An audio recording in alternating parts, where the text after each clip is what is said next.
you. Welcome. Auntie Marisha's preparing for the latest intake of fine, upstanding members to the resort. But before we start, for the benefit of viewers in black and white, I'm the bloke in the red jacket playing from left to right in a sweeper formation. So let's hear from the spare man at the back, the Gamesmaster. Welcome to the Games Ring. I do hope you're happily installed and that your rooms are not too damp. It can be a problem at this time of year. My first spree tonight involves a schizophrenic young scamp, Kid Chameleon. And if you wish to alleviate my midwinter ennui, you will need to guide him to the perilous caverns of Underskull Mountain 2 in 2 minutes or less. Here's looking at you, Kid.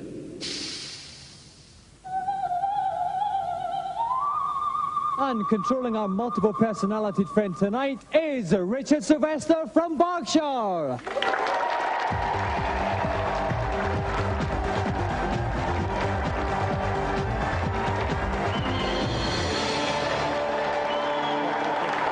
Now, Richard, how long have you been practicing the game? Practicing a couple of hours a night, something like that. Couple of hours a night. Okay, now what are some of the problem areas in it? It's a very tough, tight challenge, this. Well, yeah, it's a bit tricky to start. The end's a bit difficult, but it's the main bit in the middle that's worrying me. All right, so all three we've got to look out for. If you'd like to sit yourself down in the games playing chair, Richard, we'll get ready to start. And joining me, chez moi, for this challenge is Neil West from Mega. Welcome, Neil. Thanks, Dominic. Right, now, Neil, we know this is a tough, tight challenge. Any tips for Richard? Yeah, what he's got to remember here is that the time element is very tight indeed. Sometimes it might be better to take a couple of hits from a baddie and run straight through than waste a few seconds waiting for him to get out of the way. Okay, some sound advice there. Just to reiterate the challenge, Richard has 2 minutes to get through Underskull Mountain 3. Richard, are you ready? Yeah. Then off you go. Okay, they're off. Okay, now he's just playing normal Kid Chameleon, but he can change into lots of other creatures. Yeah, that's right. If he can grab himself hold of a helmet, all sorts of things can happen, Dominic. Okay, as it does.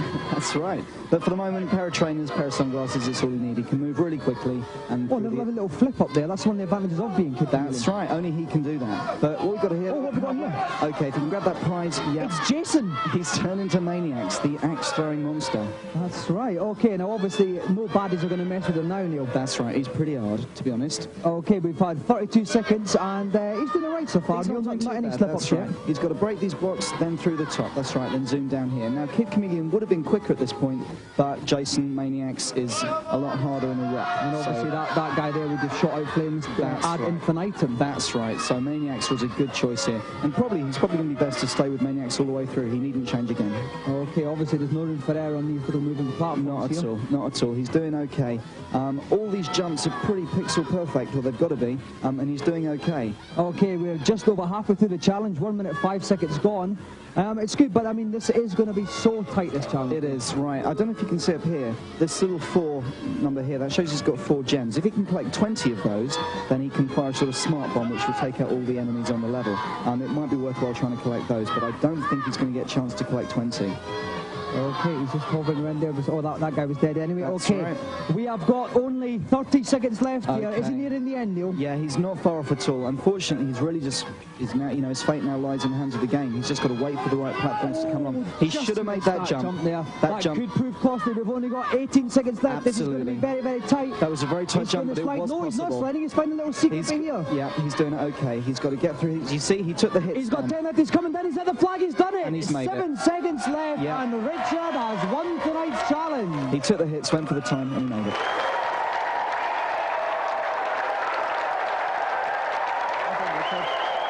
Now, Richard, you said it would be quite tough earlier on. How tough did you find it? Under the pressure of the lights and everything, it was quite tough, yeah. And did you enjoy wielding a big chopper?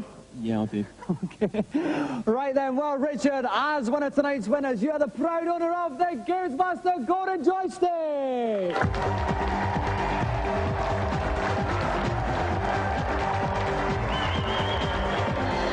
And ladies and gentlemen, another round of applause for tonight's contestant, Richard Sylvester.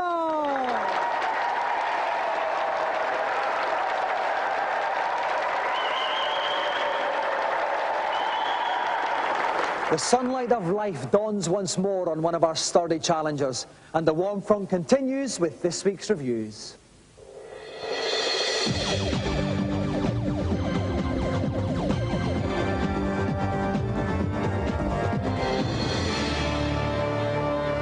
This week we get all megalomaniacal as we look at God games. First up on the Super NES, the aptly named Gods. You are Hercules, striving for immortality through 4 levels of jumping, shooting, puzzle-solving play.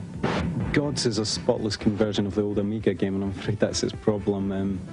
It just doesn't come up to scratch as far as console games are concerned. This time round is a lot faster and smoother, which is a welcome enhancement, because the original tended to slow down and become jerky when the going got tough. Gods is a really worthwhile purchase. I think it deserves a place in every Super Nintendo owner's collection.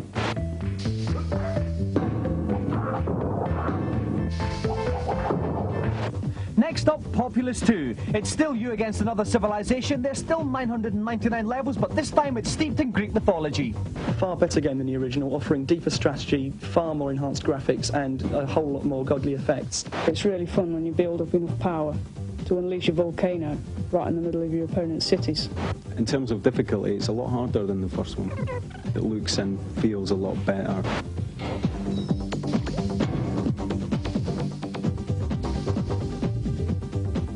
Finally, also on the Mega Drive, Utopia. There you are, building your city when all of a sudden an alien race decides to enter the fray. You have to give them what for through 10 levels. Utopia doesn't have quite the same oomph as a game like maybe Populous or Megalomania. There are combat elements, but unfortunately it doesn't have quite the same arse-kicking feel as Populous. It's enjoyable, but not addictive. Utopia is sort of a mixture of SimCity and Populous. It's an excellent conversion and one of the better Super NES games around.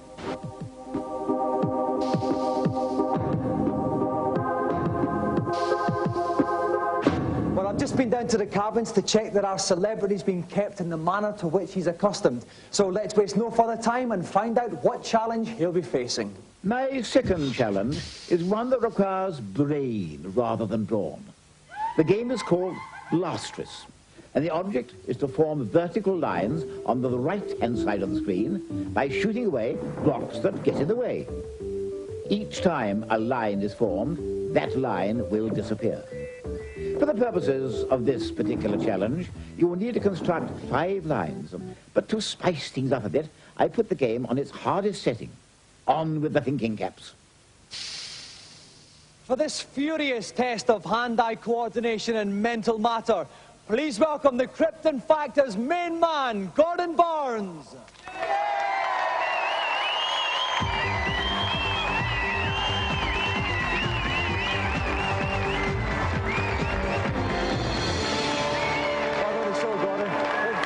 Right, this is for you, I think. Wonderful. Now, Gordon, the thing I've always wanted to know is, have you ever tried the assault course on your show?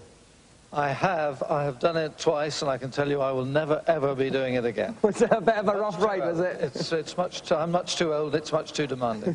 What is your actual individual Krypton Factor then, Gordon? Well, you'll probably find out in a minute. It's only good if I've got the answers in front of me as well as the questions. Your whole job is on the line here, Gordon. How do you fancy your chances? Thank you for setting me up. Thank you very much indeed.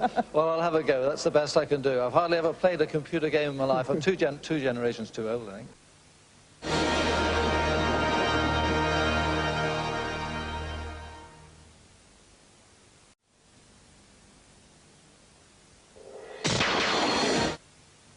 By my side, and that's the way I always like it to be, is Stephen Arimathea. Welcome, Stephen. Good evening, my little disciple. All right. Now, Stephen, tell us a little bit about this game. Well, it's all good, clean fun, Dominic, but it's really a perversion of Tetris, and the blocks fall from left to right, and Gordon has to shoot out the blocks to complete the lines. Okay, well, what we've done is we actually determined to stitch Gordon up on this one, so we've put him on the hardest level. If he gets 5 lines, he walks away with a golden joystick and his career is intact. Gordon, are you ready? I'm ready. Then off you go. So here goes Gordon then. Oh, a little awkward block to start off with here, Steve. He's going to have to shoot some of that. That was a good shot. That's okay, he's cleared it there. He didn't need that second shot. Now, as you can see from the bottom right-hand corner of the screen, that's the number of shots he has left. Okay, he can't actually move the blocks on the screen. He's going to have to shoot them. He's going to have to shoot more than that. Oh, right. Nice shoot for Gordon there. Yes. He's going to have to take out a lot of these ones. Oh, that's all right like that. I mean, every 4 blocks that fall, Dominic, he gets 2 extra shots, so he can actually conserve his shots for later in the game. He's doing very well indeed here. Now he's left with a rather tall column at the side there. Yeah, and he's got to shoot that one. He's got to shoot these ones. Well played. That's okay. Oh, he's got to shoot the top one of that one. That's it. And the middle one. He's got to. Oh, nice played. shooting there from Gordon. He's been got to very- get 5 lines, got to shoot. A good shot. Oh, lovely. Very He's been smart. very unlucky with these. Oh, quickly shoot the other one. Oh, he's playing a smart game here, Steve, is Gordon. Yeah. Oh, he cleared away some of the other blocks there. Oh, again, he's really taking this one to the wire. Oh, no, you need to shoot that the one. bottom bit. That's nice shooting here. Very nearly completed. Here we go. Shoot Shoot the middle one. The other That's one. it. Okay, it's Well coming. played. This is going to be 2 lines complete for Gordon here. There they go. Everything falls down to the right Now hand he's side got of to the start screen. shooting some of this here, and one more bit of it. Oh, he's shot that one. I think he did best shoot all these ones, Yeah. actually, Steve. He's got the shots for it. He's got to shoot that middle one there, I Yeah. think. Shoot the middle one, Gordon. That's Oh, it. lovely shooting. He's got That's another another line. You have to shoot the bottom right one of this one. The other one, he's got to shoot it. Oh, he's managed to shoot it. Oh, no, he's got to shoot quite a lot here. And the other one, the other bottom one. Very unlucky. Oh, dear. No, but he only has to get 2 This lines, is a 2 good more one. lines, so he's doing all right, actually. Yeah. He just needs Here some we more go. on the side. This is very Now fortunate. he just wants to leave this Yeah. one. It's just getting very exciting. All he needs, he's going to have to shoot this one, Sam. He's going to have to shoot Yeah, it. that's okay. all right. Now he wants one at the bottom right. We've got another one left, but that's okay here. Oh, they're not It's so falling. He's unlucky. got to shoot Not them all falling. here. He's not missing much tonight, though, No, Steve, is he? he's playing a waiting game on this. He really just has to wait Shoot for them all that. again. Oh, this is close. Shoot them all. Shoot them all, Gordon. Quick. He's getting very high this screen. Oh, he still hasn't got a bomb, and he's got to shoot all these as well. He's shooting furiously. Now, he can just shoot the other one. It's going to fall down. He still Now, needs one more he line. needs one more after this. It's Here going it to is. fall. Oh, look, can you get it, He's going to Dominic? do it. In fact, not only is he going to get 5, he's going to get a floppy Krypton 5 now. He's actually got 8. So, with an amazing score, Gordon Burns tops the challenge with consummate ease. Well played, Gordon. Excellent stuff. Let me take that off you before you do any more damage with it. Well, Gordon, I tell you, I had my doubts. I must admit at the start, your job was on the line, but you did brilliantly. Well, it was when I played my natural game, Brian, you know how it is. No, I enjoyed it very much. It was great fun, and my fingers were crossed, because if I'd screwed that one up, then I was in real trouble. That's right. That is, not only did you get 5, you actually got 8 lines instead of 5. It was nothing, really. Well, you provided us with a lot of enjoyment tonight, so let's award Gordon Burns the Gamesmaster Golden Joystick!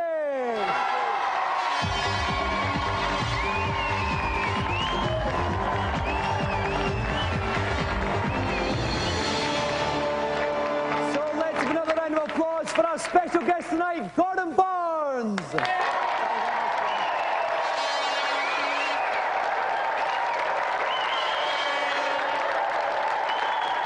While Auntie Marisha gives Gordon a proper send-off, some more lost souls seek salvation in the consultation zone.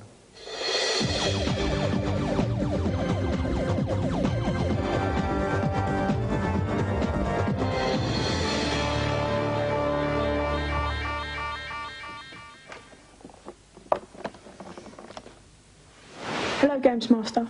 Hello, young whippersnapper. And just how can I enlighten your existence? In US Palace on Zelda 3, there is a room with a switch on the floor. But there is a door I cannot get through because it does not stay open long enough for me to get through. How do you do it? The easiest way to overcome this particular problem is to collect the cane of Samara from the 6th dungeon and use that to create a block, which you can then push onto the switch to keep the door open. Thanks very much. Quite all right. Next, please. Hello, Gamesmaster. I am having trouble with my soggy flans. I wonder if you can help me firm them. Hello, Mauricia. How good of you to pay me a visit. Flans can indeed be difficult. May I suggest that you use more flour, less milk, and cook them at a slightly lower temperature. Not that my temperature's ever been low, looking at you, Mauricia. Oh, you cheeky monkey. Bye-bye, Mauricia. Who's next? Hello, Gamesmaster. On Mickey Mouse on the SNES, I found the heart that you told me about last week, but I'm still finding it a bit too difficult. Can you give me any more help? My word, you really do have a severe problem, don't you? However, there is another energy heart, and it can be found on level 4. Equipped with the grappling hook, take a leap of faith into thin air, using the hook to break your fall. Now swing across the bottom of the level to a secret platform, where you should find the chest that will yield another extra heart. Thanks a lot. That's all we've got time for tonight, but don't forget to keep the queries coming. My delight at seeing some more happy customers is tempered by the ominous smells wafting up from Auntie Mauritius' kitchen, telling me this show is nearly over. So let's hasten along to Gamesmaster for the final challenge. For my next challenge, we cross the Atlantic for football frenzy. The first person to reach 10 points wins the encounter. I won't attempt to divulge the rules of American football. Suffice to say, there's not a million miles away from rugby, except that the ball can be passed forward and the players wear silly pads. May the best team win. For this challenge, we've got a 2-on-1 situation. The combined might of the Celestine brothers, Thomas and Christopher, against the awesome power of London Monarchs running back, Victor Ibubadike.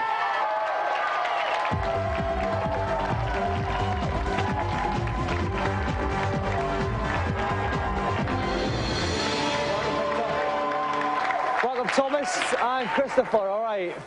Now, Victor, you are a running back. Are you going to keep the ball on the ground then tonight? I'm not going to say anything right now. He's keeping his cards close to his chest. Now, there's actually 2 of you against Victor tonight. How are you splitting the responsibilities? Thomas, tell me about it. I'm going to be defence because I'm better at protecting the goal than he is. And he's going to be offence because he's going to score much better than me. Well, it's all very tense here. Right, let's have the very important coin toss. Victor, I'd ask you to call when the coin is in the air. Heads it is. So, Victor, do you want to kick off or receive? I'll receive. All right, Victor, if you'd like to sit in the left-hand chair, we want the defensive Celestine, which is Thomas, in the right-hand chair.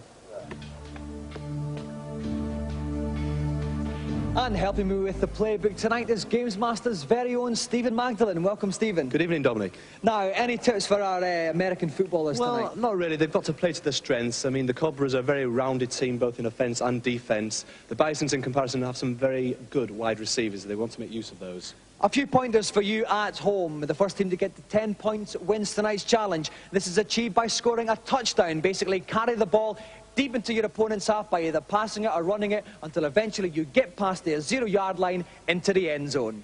Are our competitors ready? Yep. Then Thomas Celestine, kick off. So we have Victor Ibubadike receiving the kick off. Here's the Cobras on the left in the red shirts. Thomas Celestine's the Bisons on the right. It's a very deep kick there. Now we see Victor Ibubadike kick off return here. Oh, lovely weaving his way out there. Brilliant kick off return. It's going all the way up to the 30, up to the 40. Great play. Ready? There's his quarterback. He's thinking about it, and he's passing out. The man's there. Oh, yes, complete to the wide receiver there for a first down. The computer actually chooses the best defensive option for the player. He actually has control of pass. one It's gone player. out wide. Oh, it's a lovely pass. It's complete. Great pass. Here he goes again. I think he's going to try for another passing play here. And he's hanging on there. Oh, he nearly got sacked. But he's wide open there. Oh, yes, another first down for Victor. Inside to the end zone. Inside to the end zone. He's waiting there. The defence are getting nowhere near them. It's a lovely float ball. He's just nearly there. He's in the end zone. Touchdown! Victor Ibubadike.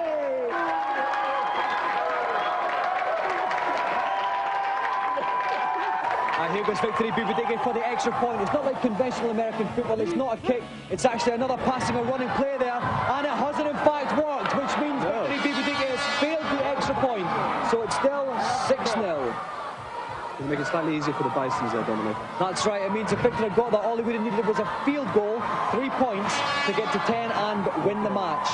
Now we have the Bisons on the attack here. Okay, and the offensive player, he's pressing his A button very quickly to get the speed up, dodging his opponent. Dodging him, oh, lovely yes, good defensive block there. Presses A, he blocks or he tackles. Here we go. Oh, he's going all the way. He's all the way. Oh! He's eventually brought down, but that was a brilliant run there. Ready? And here we go, they've got the snap, they go for the run again. He's through, he's through, man, he's busted through, and he keeps all the way to the end. Yes, he has! It's 6-all now, the Celestines level it. So here go the Celestines for the extra point attempt.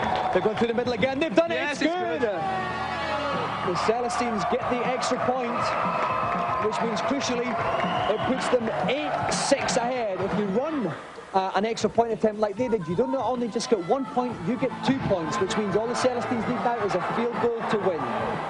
It's a kick off by the Celestines. It's loose. The ball's loose. There. Victory Bibidiki's kick off for Tunnisgora. He's going wide to the left. They're trying to get him. They've knocked him down.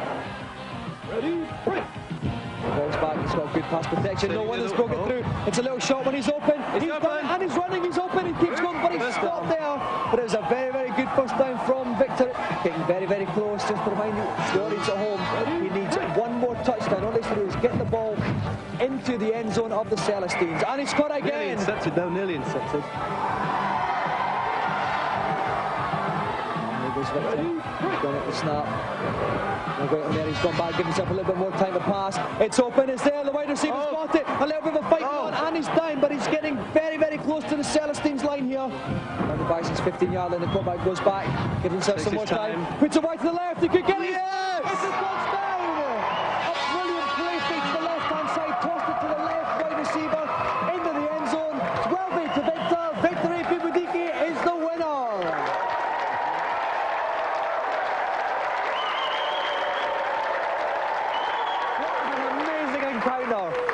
Right down to the wire there.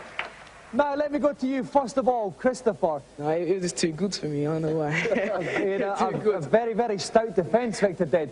Let's go on to the Celestine defence. You had some problems coping with Victor in the air there. His offence was just too good. Well, Victor, they're full of praise for your play. I was very surprised, actually, you didn't keep it on the ground. You went straight to the air there. Yeah, well, I thought my receivers were quite good enough, you know. I mean, even though the game was close, I knew we'd come through in the end. Well, listen, not only did you come through at the end, you walk away with television's most stunning prize, the Golden Gamesmaster joystick!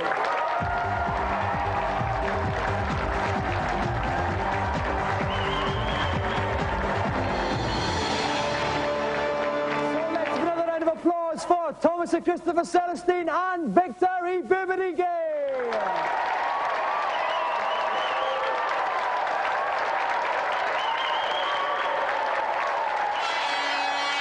Okay, that's the gong there, which means it's supper time on the rig. Auntie Marisha's done us some boiled tadpoles in a basket. Don't miss next week's show when we'll have those naughty East London pop personalities, East 17. Good night.